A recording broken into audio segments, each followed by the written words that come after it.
Alrighty, in this video we're going to go through overcoming cold call objections. My name is Jacob from Service Bell. I've made probably 4,000 cold calls in the last few months, and today we're going to talk through how you can get through a common objection. Send me an email. This one comes up all the time, whether you're selling software or other services. You are going to hear this one over and over again. So what do you say? How do you overcome this objection?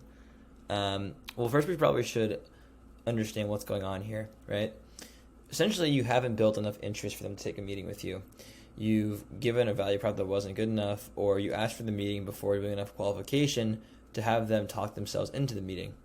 You just went right for the meeting, you sold too soon, you pitched before you did discovery, and now they're trying to blow you off.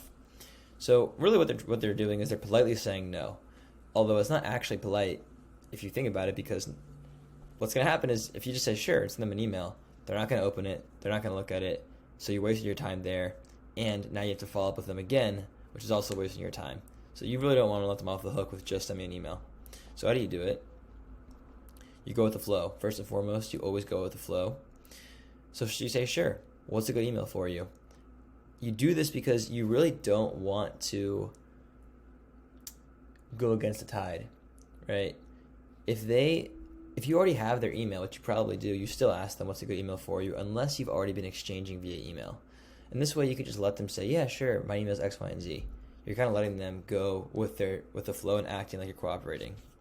Then you say this, something like this. Awesome. What about our conversation in particular caught your attention? I'd like to send over relevant information for you. Now this does one of two things. Ultimately, it helps you decide if the prospect's really interested. If so, you can move the conversation forward, or it will tell you that they're not interested, they're just brushing you off. So there's two outcomes, like I said. The first one is that they actually give you specifics, right? They say, great. They say, yeah, I like what you said about this point about how Service Bill can help me call people on my website. That's interesting. You can say, great, I'll send you a video that talks about how Service Bill can help you call people on your website, right? And you can even actually continue talking about that. What about that caught your attention? What was interesting what was interesting about that for you? And then they're going to do more and more and more. They're going to keep talking, and now you're gathering more intel, which is another chance for you to inform the prospect why your solution is good for them and why they should take a meeting with you. So it keeps the conversation going. It actually helps you create a relevant email, and it allows you to make the ask right after. Well, it sounds like X, Y, and Z is interesting to you, and I know you have a ton on your plate right now. So if you like what you see in the email, maybe it would make sense to follow up down the road. Do you have an estimate as to when it might even make sense to have another conversation, right? So now you're framing it as, look, I know you're busy. They probably gave you an objection as to why they're busy, but they were interested. So now you're going to ask, does it make sense to eventually have another conversation? And they might say, yeah, call me in a month or in a week or whatever. Or you could even ask them, when do you think you'll take a look at the email? When do you think you might get around to it? And they'll tell you when they're going to take a look at it. And then when they tell you it's relevant for them, you can say, great. Well, happy to give you a call back in a few weeks. Do you mind if I send you a tentative hold for however much time they want, right? If they ask you for 2 weeks, say 2 weeks. That way we can regroup and I won't call you again out of the blue. And if you don't want to chat, feel free to cancel the meeting. This is a great way to ask for the meeting in a soft way. And I'd say half the time they say yes. The other half the time they say send me an email and you say fine, follow up later. But half the time this does work to get you the meeting, and usually they'll actually accept. Now the other option is they might just say, when you ask them what caught your attention, they'll just say, nothing really, just send me some more info. If they say that, they're lying. They're just trying to get you off the phone, in which case you don't want to take this for an answer, because you're walking away without a meeting and you're walking away without a definite no.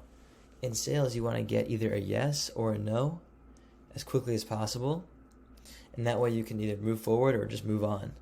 You don't want to stay in limbo. So when they say just send me more info, you can say something like, John, are you politely brushing me off? And say it with a smile. Don't be passive aggressive. Don't be accusatory. Just laugh it off and just say, look, John, most of the time when people say send me an email, they just don't really want to talk. They're not really interested. Totally cool if that's the case. I just rather not waste either of our time. And you can be the one to take the control of the conversation. You can be the one to say no problem and hang up. And it's actually powerful, by the way. You want to be the one to hang up the phone on a cold call, either because you booked the meeting or because you addressed them and were disarmingly blunt in a polite way and just said, hey, look, I don't want to waste your time. I don't want to waste my time writing an email. And if they're not interested, fine. No worries. You can hang up the phone and move on. This will help your self-esteem, and it will save you time down the road. Hope you enjoyed this video. If you did, be sure to give it a like, and make sure to grab the free lead generation training document down below that will teach you how to build an awesome lead list from scratch, so that you can do a better job with cold email and cold call. Hope you enjoyed the video. Talk to you soon. Bye.